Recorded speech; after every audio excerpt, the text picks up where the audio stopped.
public speaking because I'm trying to think of something that's genuinely happened. Because, there was one occasion, because they were attracted to the boss and they didn't want to do the public speaking because doing public speaking would potentially have got them a job promotion. And promotion would have meant department change, which would have meant not seeing the boss on that. Right? So when you look at this consciously as us, sat here now, that's a bit sad that you're giving up like an extra 5 or 10 grand a year, perhaps the chance of going overseas and all this, just because you fancy somebody who's already married, who you've probably not got a chance with, whatever. But how people feel, as we covered before, has no basis in reality. And sadly, if that was like a major extent, i.e. people who turn into stalkers, where what they are feeling themselves is not being reflected back, but to this individual's reality, that they're convinced that is reality. I know this is a totally extreme. Trust me, the vast majority of people who come through your doors will not be at these extremes. They won't. Because if they are at those kind of extremes, they won't think there's anything wrong with them. So they probably won't book a fucking therapy session anywhere. Right? But I'm using these extremes as an extreme example of what we're actually doing when we do get the slightly more sane individuals through the door. So there's quite often a reasoning, it's called secondary gain if you use the winky wanky term for it. There's a reason why they tend to be stuck in the behaviour that they are. And it takes, on the one hand, I'm just trying to think of it. We'll come back to it, don't worry. On the one hand, yes, I am saying to you, because this is a paradoxal moment, and it is so important to everything. On the one hand, yes, I am saying to you that the moment they walk through the door and arrive, if you've done all your advertising right, arguably the job's done before they arrive. And yes, on the one hand, I'm saying to you that not only is the job done then, but we've got to kind of go through a ritual so that they really buy into it and believe it. And that arguably that yes, you have, as quickly as that, rewired that plug. But paradoxically, and unfortunately, this is the one area where there is a paradox and there's no comfortable way of getting around it. As much as yes, ultimately that is it done as quick as that. If you just did it as quick as that, and there are some people that do, and I'll come to that in a minute, which will hopefully make you feel a bit more comfortable about the paradox. If we just did it as quick as that, there is every chance and every likelihood in my experience that because you wouldn't have made them, you would have removed the things that were causing the problem or given them something to focus on to overcome it. But because you've done it just like that, you wouldn't have really spent any quality time. And I know a therapy session of an hour might not seem like particularly a long time and theme of someone's life. But given it in an everyday scenario, people very rarely get more than, even when someone's married, they take the kids to school, they do that, they go to work, they might get half an hour to have a bit of a quality chat at best, and that's broken up by the kid having to be put to bed and all. In the normal scheme of everyday life, people don't tend to get somebody paying them 100% attention for an hour. And if they do, it tends to be in a negative or stressful context of an exam or dealing with a legal matter at the solicitors. It's very, very, very rare that it's going to be in a pleasurable context of something that's going to make them feel good about themselves and make them feel better. So although it's only 60 minutes or 45 minutes or an hour and a half, depending on how you decide to structure stuff, market yourself and what marketplace you're going for, because different marketplaces have different preconceived ideas, and I'm a believer in going with their preconceived ideas.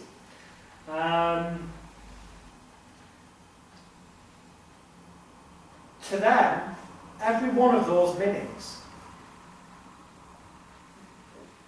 will, because it's so focused on them, will feel way more, if that makes sense. Which again is a bizarre paradox, because the saying is that time flies when you're having fun. But in therapy, that is also why at the end of the session, when you bring them out of it, there's this, there's this preconceived idea that, there's a thing called time distortion with hypnosis, and the sign that they've been deeply hypnotised is at the end of the session when you bring them round and you say to them, well, without looking at the clock and without looking at your watch, how long do you feel like you've been laid down for or sat there? And they go, 10 minutes or 15 or 20. They never get it right.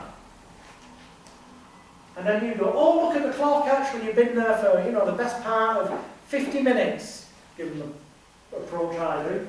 And they go, oh, wow, it didn't feel like that. And then you say, well, that just proves to me how wonderfully deeply hypnotised you were, and therefore how this will continue to be, not will become, will continue to be, which implies it's already been successful, will continue to be 1,000,000% successful for you. That's fantastic.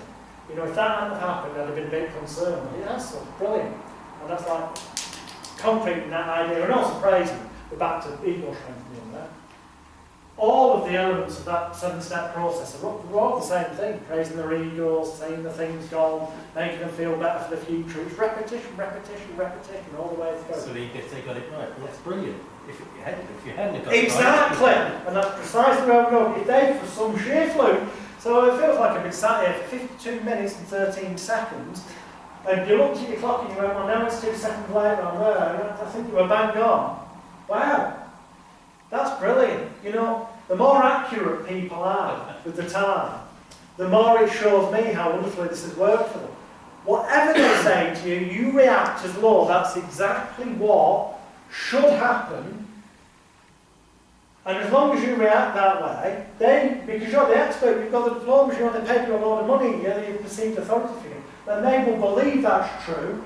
And then arguably, yes, you've done this session up to there, you've done 50 minutes of stuff, and you're about to bring them round and give them the CD. But in that moment you brought them round and you asked them that, even if they got the time perfect, which, if you believed what's in the textbooks, if they knew exactly what time it was, then that would mean they were a bit, allegedly, if you believe some school of thoughts, would mean they weren't hypnotised enough. But it doesn't fucking matter, because this is where the paradox goes back to the other side. In that moment, when you react and go, that's brilliant, that shows me, and they feel so good in that split second, that concretes into their head, this must have worked. They passed the test, so to speak, which convinces them they were hypnotised. Although, if you do it the way I'm going to show you, after lunch, the hypnosis part, they will already believe they've been hypnotised before it gets to that point. Because you will have made sure that they physically feel something, and remember, feelings have no basis in reality, but as long as they feel it, then they will believe it. You'll make them feel something so that they go, that was weird, there's only one logical explanation for it, I must have been hypnotised. And the moment they talk to themselves inside their head, that's what it is, we all have a little voice in our head. Some people have more than one.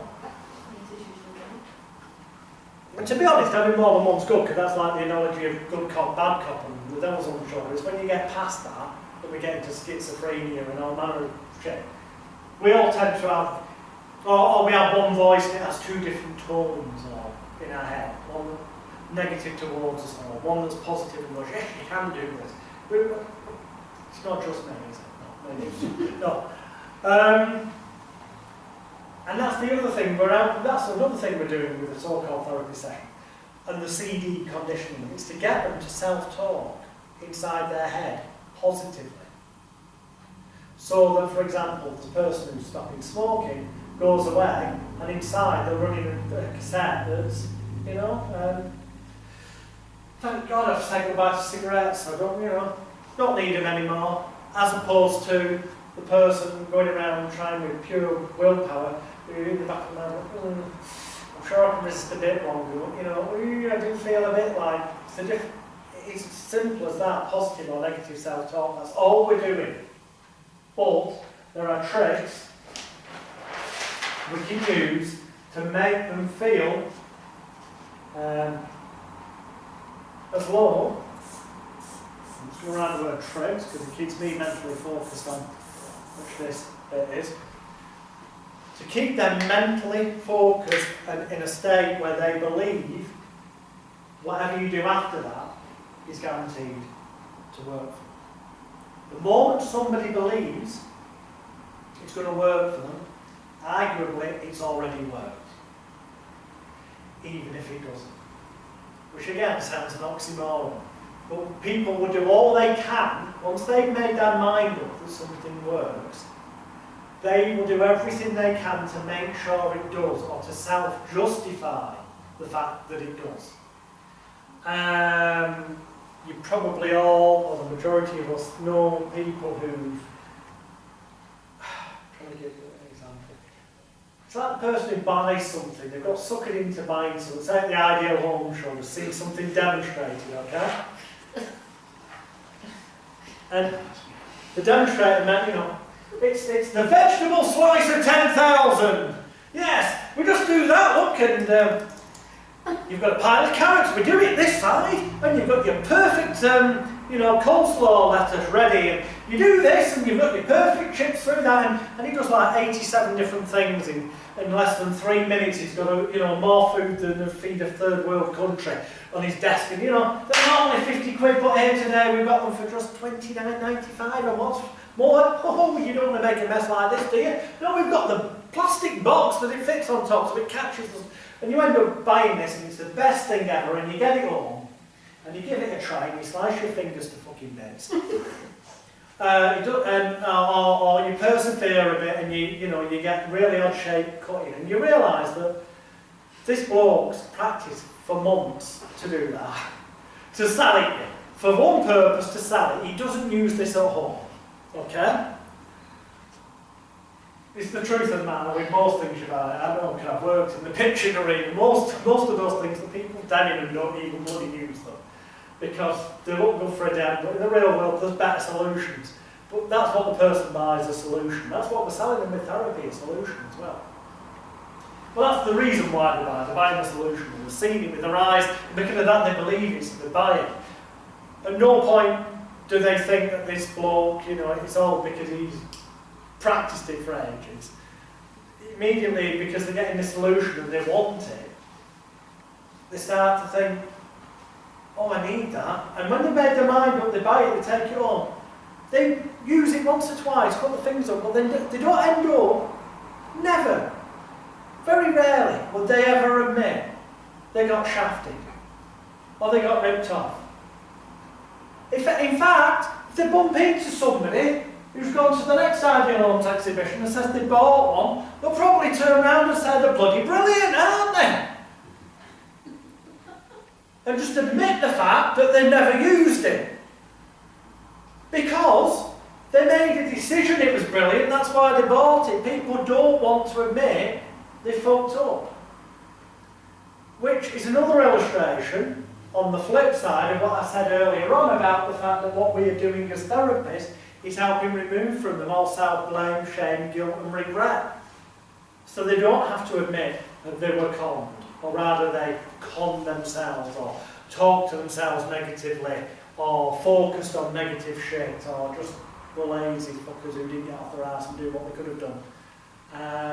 We give them that perfect excuse and environment to arrive at that point.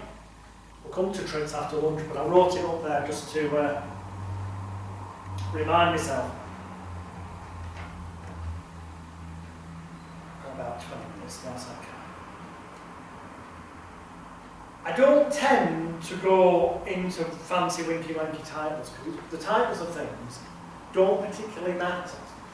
what a psychologist calls something's irrelevant. Call a spade a spade. But I'm going to briefly mention a couple of winky-wanky types of things.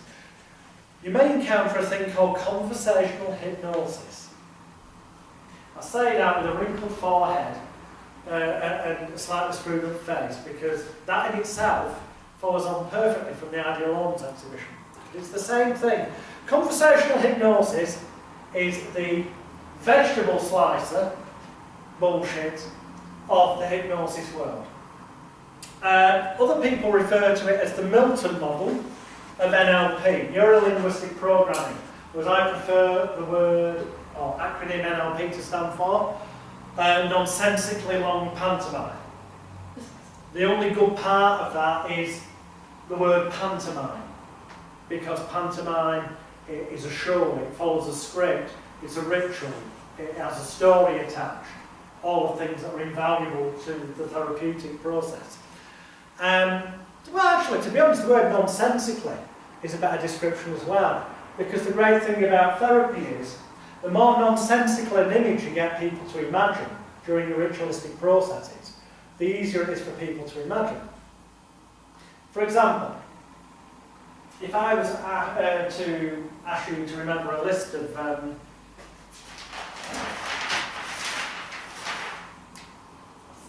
just 10 things, so 1, 2, 3, 4, 5, 6, 7, 8, 9, 10. And in fact, I want just a random object. A lion. A what? A lion. A line. A lion. A lion. Sorry, a lion. Yeah, okay. Translation. Spoon. A spoon. Okay. Aeroplane. Aeroplane. Okay. Cool. The more disconnected, the better. So that's good. They're very disconnected. Lion, spoon, aeroplane.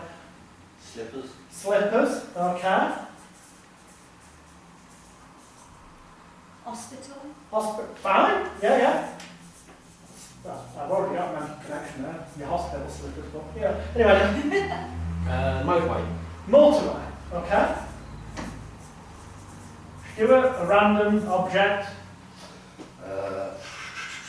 Coffee mug. A coffee mug. Okay. I'll pick one, a random object. Candle. I saw a candle over there, so that'll do. And correct, there's television at the back of the room, so we've got television. And so I'm right near a chair, so we'll put a chair. 10 seemingly unconnected things. Now, if you think about a lion, it's going to be, everyone has different perceptions. You'll get the object of this exercise. Everyone has different perceptions. For me, when I think of lion, I get 2 mental images jump into my head. I get the Metro-Goldwyn-Mayer film in the circle at the starts of films, and the other is because of my daughter. I get the Lion King, Simba. That's what jumps into my head. It'll be different for all of you, I'm sure. But can you all, if you think of a lion, you think of something, yeah? For a spoon, I immediately think of Yuri Geller. Spoon bended in its snapping. That's just me, but you can all think of something, yeah? For an aeroplane, I think, well, I do now, because it should come into my head. I was going to go, I'm not sure, it's probably going to go away on holiday, but it isn't. Think of Jimbo and the Jets there, which was a kid's show. If you look on, it was a little aeroplane that talked. Slippers. Everyone will have different, but for me, I think glassy slippers, Cinderella. I thought that one actually. Yeah? Hospital. Basically, you immediately get images of certain relatives that were in hospital. I could go through, but the point is, immediately, something comes to mind. But they're just random, because they were randomly picked. And they have no particular connection or order or sense at the moment. So that could be, for metaphors purposes, ideas and things in somebody's mind and life. no particular order to them. Chaos, shall we say, at the moment. And our job is to make order out of chaos, you could argue. So, look at the flip chart a second. Okay, going down from 1 to 10. It's lion, then spoon, then aeroplane, then slippers, then hospital, then motorway, then coffee mug, then candle, then television, then chair. Yeah, fantastic.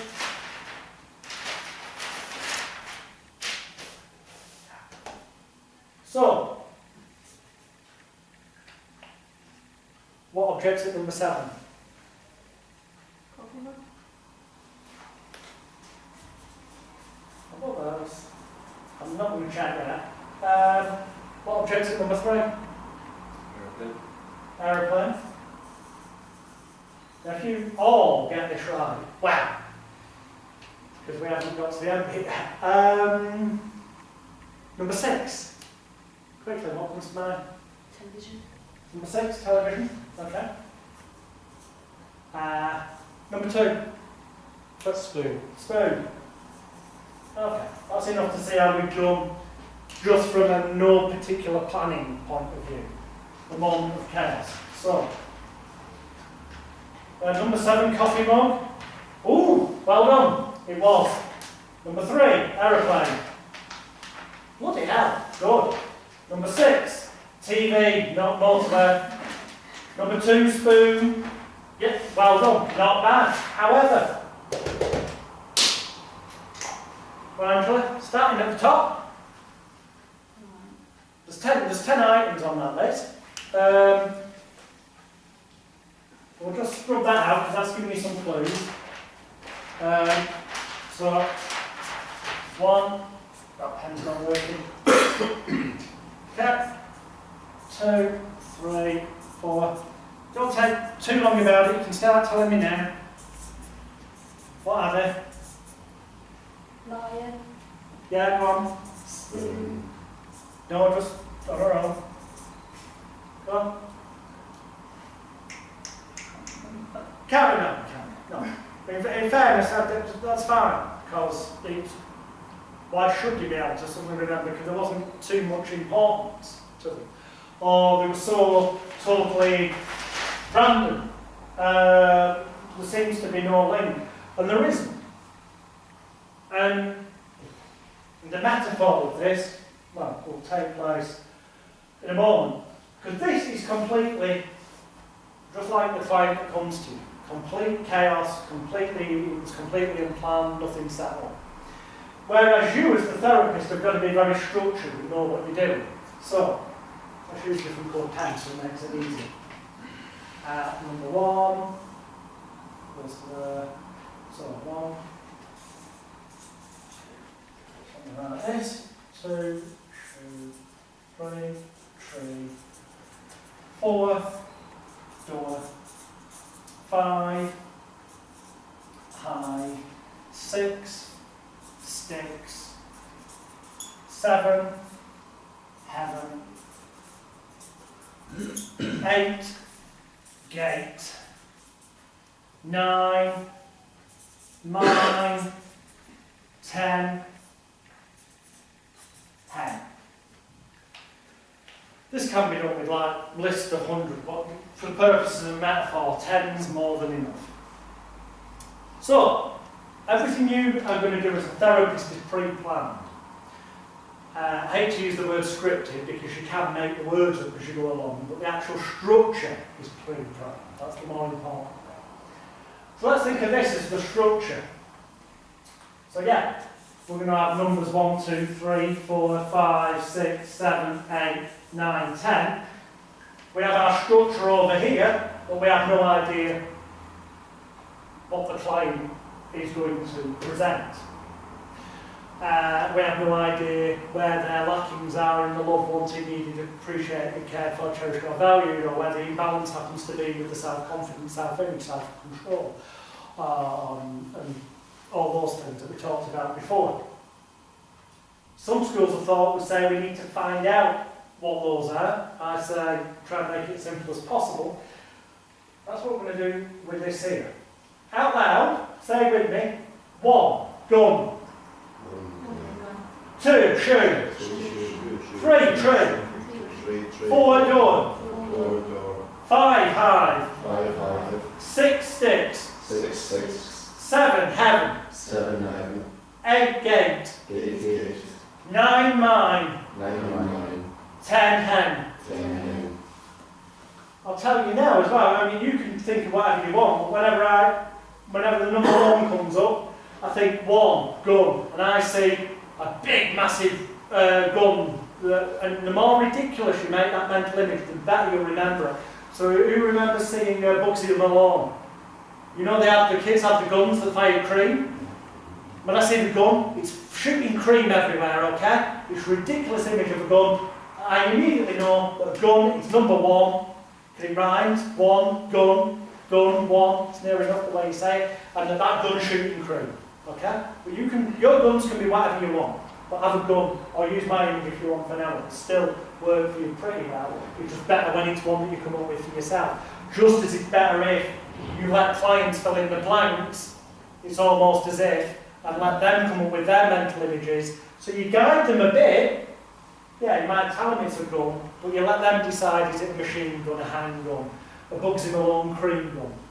Because for them, they fill in the blank, it will feel more personal and relevant. To me, it's the Bugsy Malone cream gun. 2, shoe. Obviously, I think of a shoe, but also to make it a bit more ridiculous, I think of the old woman who lived in a shoe. It's daft that it's a house and it's got all the kids in. Okay? 3, tree. Yeah, it's a tree. But I used to read Even Blinded books when I was a kid, and there was one called Magic Faraway Tree with a face and all that. That's what I mentally think of. 4, door. It's a door. I think of it as being a dressing room door with a star on, and I'm backstage at the London Palladium. That's my kind of mental image. 5, hive. It's a beehive. Okay? But it's a beehive. In the original book I meant it's supposed to be a beehive, as in buzzy bees. But my head went, well, that's a beehive with buzzy bees, but as somebody's hairstyle. So it's a beehive hairstyle that's got bees in it. 6, sticks. I think of chopsticks. And when I think of chopsticks, to me, it can either be eating Chinese food or, and this is the mental image I go with, when I was young, I got taught how to play chopsticks on the piano, you know, but I imagine playing that with chopsticks rather than fingers, so it's a weird, the more graphic, the more ridiculous the image, the better. 7, heaven. I think of heaven, and I think of, well, in more recent years, I think of I forgot the name of the actor now. In the mask and everything, Bruce Almighty. Was the film. Jim Carrey, that's it. Yeah, the film was Bruce Almighty, and I think of the stereotypical, the big wings, the gates, but to the ridiculous level of ridiculousness. 8, gate. Garden gate. In my mind, I'll think of the gate at the end of my grand's garden where all the roses were and stuff. For you, think of whatever, it might be a farm gate, who knows. 9, mine. I think I spelled it right, but in the books it describes that it's a mine as in like a coal mine. Not something belonging to you, but a coal mine or a diamond mine. 10, hen. Pretty self-explanatory, it's a hen, or for some bizarre reason I always then end up thinking of a chicken laying a square egg because I think it's hypnosis shows, but I still remember hen. It's near enough. I know it's anatomically and animal-wise incorrect, but it's a daft mental image that sticks in your head. So, 1 gun, 2 shoe, 3 tree, 4 door, 5 hive, 6 sticks, 7 heaven, 8 gate, 9 mine, 10 hen. I'll stand here so I'm not looking at that. I'm come to each of you in turn and just give me either a word and I'll tell you what number it's at, or a number and I'll tell you what word it's at. And by that I mean from this side. We're dealing with the blue a second. So, Door. Door 4. Number 4. Yeah? 8. 8 is gay. Because you said 8. Relates to gate, now the image has come up and I've got the gate there, garden, flowers. 9 is mine, it's the diamond mind, and I can see, I forgot to mention, I have the 7 dwarves working in there, knocking the diamonds off, makes the image a bit more vivid and bright. Shoe. Shoe, what? 2 shoe, 2, number 2 shoe, or woman in the shoe, yeah. Sticks. 6. Sticks. Sticks. 6 sticks, yeah, number 6, yeah. That's what I said the first time. Made me doubt myself then. Gun. Garden. Gun. Gun, number 1, with the staff.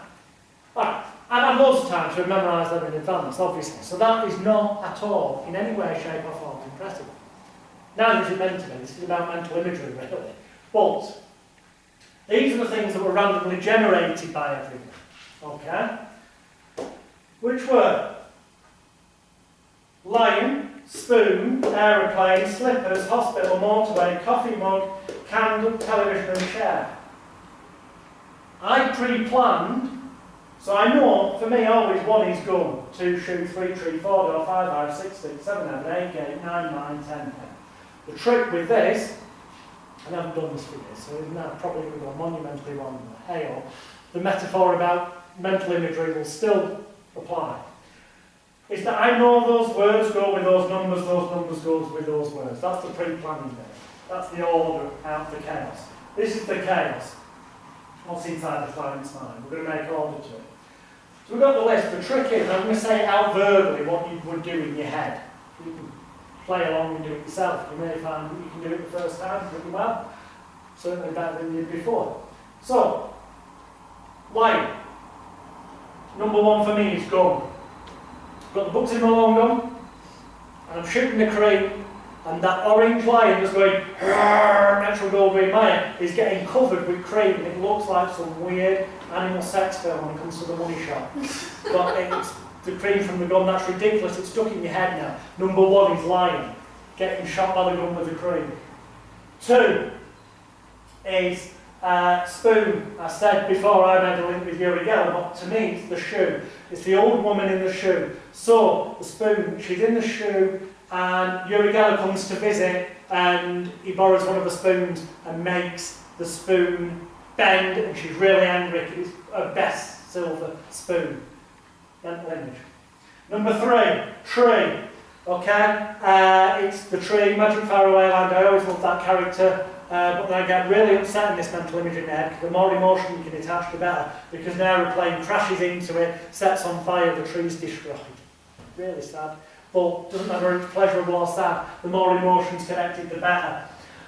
4, door. Stage door. Go in the stage door, London Palladium. Got a lot of time till the show. Jump in the shower, come out.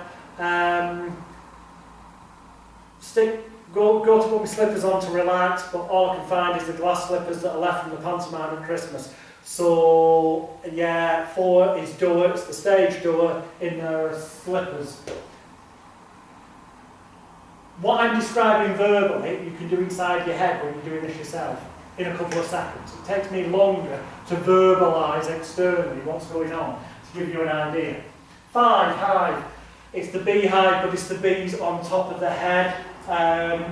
But we've got hospital. Well, if you had bees on top of your head and you're getting stung really, really badly, and you have an anaphylactic shock and a reaction to the bee sting, you'd end up going to hospital.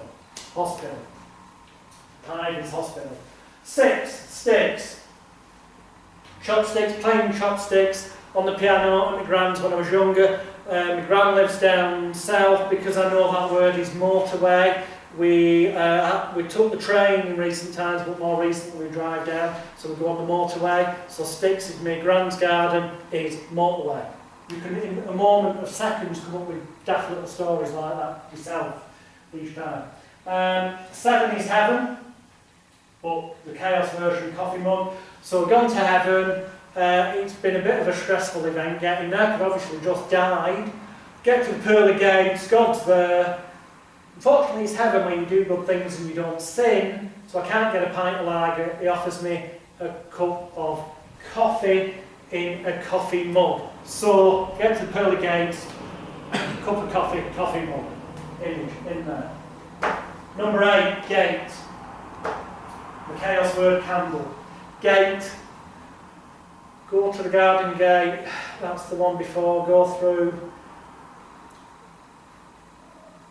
The obvious one for me to say would be that I go into the house where the gate is and there's loads of candles there because the person whose house it was used to have loads of candles, but that hasn't particularly got a massive amount of, it hasn't really got a huge amount of emotion, so I'm going to go with that this gate is going to take me to a place like Alice in Wonderland. I'm going to go through the gate in this magical kingdom, and we've got your goat smoking rabbit, and they're all there by candlelight around the table with a big massive light candle in the middle. It seems totally unconnected, as I say, verbally, but because it's ridiculous, when gate comes up later, I'll go Alice in Wonderland, goat smoking rabbit, looking at the candlelight. I made an image in the end, it's ridiculous, but it should stick there. Mine, chaos word, television.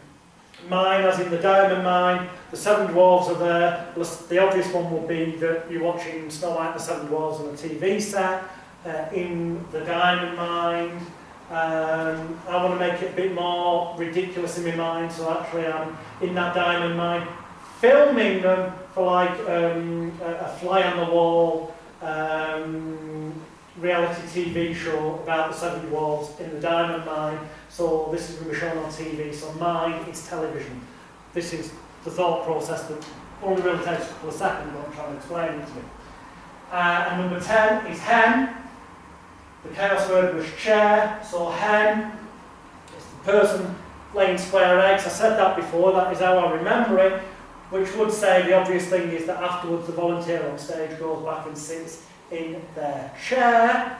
However, I want to make this a bit more easy to remember, so a chair can also be called a stool, and if you're a chicken laying a square egg, and then you'll respectively manage to pass it, the chicken might shit itself, so therefore shit can also be referred to as stools. Stools are a chair, so therefore 10 hen will remind me of chair. And I've got this ridiculous mental imagery going on. And the more, hopefully the examples I've just come up with there are ridiculous enough to emphasise the point that the more ridiculous something is, the easier it is to remember. So, here we go. Without looking at the list, I now, because they're linked by ridiculous imagery, when I go to number 1, I know number 1 is gun, and the gun is the cream that's shooting, and shooting in the animal porn film comes back to mind, so therefore it's lion. Correct? If I'm right, you can acknowledge. Thank you. Otherwise, I think we're dead. 2 is shoe. 2 is shoe. 2 is shoe. The shoe, I'll come back to that one. 3 is tree, which is aeroplane, because the aeroplane's crashed into the tree. 4 is door. Door is the stage door, so it's slipper because I'm at the London Palladium. 5 is hive, is the beehive, it's getting the stung, so therefore it's going to the hospital. 6 is sticks, it's the chopsticks, he's playing them on the piano, which is down south where my granny, so therefore it has to be motorway. 7 is having it to the pearly gates, they've got no alcohol, so therefore it has to be coffee in a coffee mug. 8 is gate, gate, going in, the gate. There wasn't enough emotion attached, but I did ironically then get the person's house. But now I realise I'm actually in Alice in Wonderland, the dog smoking rabbit, and there is the candle, which is the chaos word. Number 9 is mine, it's the diamond mine, it's an easy one, this called The Seven Dwarves, and I'm filming a reality TV show in my mind's eye, which reminds me this is television. 10 is hen, that's playing the square eggs, but shits itself, which can be a shit, which is a stool. The stool can be a chair, so that is chair. 2 was shoe, shoe, shoe, shoe, shoe, shoe, shoe, shoe. I'm going to have to look, what was it? Spoon! Why didn't the mental image come back there? Shoe. On the shoe. Shoe. Old woman in the shoe. Old woman in the shoe. She comes, interrupts, spoon back. Look. When I do this normally, I'm presenting very differently, gives me longer to remember. 9 out of 10 though, first one, not that, no, not to be impressed by, because it's not impressive. that's the point of it. If I went through it, I will never forget that one now that I've just fucked it up. I'm sure I won't. In fact, let's try something. Rather than me going through the list, it's easy to go through the list for. Let me just we'll do it backwards. Obviously 10%, so that was easy. We did that before, so that's the stool. I won't say the mental image again, but I did do then, and I wanted you to see that not only do I remember the end result, because the ridiculous image is made, I remember every step of it as well that took me on that journey. So 10 is chair, 9 is television, 8 is candle, 7 is coffee mug, 6 is motorway, 5 is hospital, 4 is slippers, 3 is aeroplane, 2 is, because of Yuri Geller, spoon, and 1 is animal form, lion. Yeah, that is it. No, it's not, but it's not, it's just memory. Because if you truly remembered, it won't matter, but I mean, just if we went even numbers, well, obviously it's shoe because we were there before, and that is the spoon because it's Yuri Geller with the shoe. If we go to 4, that is going to be slippers. If we go to 6, that's going to be motorway. If we go to 8 in my mind, that's going to be the television. And if we go to 10, that's going to be chair. I could go on all day, I'm not going to do it. It won't matter if we did them all. You called out numbers, called out words. Number 8 is candle. You could call out the numbers, I'll tell you the word, you tell me the word, I'll tell you the number. I could do them forward, backwards, odds, even. Doesn't fucking matter because they're in there now until I choose to mentally delete them, which I could go, right, mentally delete them, ready for next time. The only thing then that would stay there is 1 gun, 2 shoe, 3 tree, 4 door, 5 hide, 6 6, 7 11, 8 gate, 9 9, 10 head. Yes, if you do what I've just shown you to do and talk you through it, this makes something of an impressive party trick. It does. It will impress people at parties. However, the point behind it before we go to lunch, and when we do go for lunch, people who've got cars would be so kind as to give lifts to people who haven't, then we can all get there quicker than waiting for taxis and whatnot.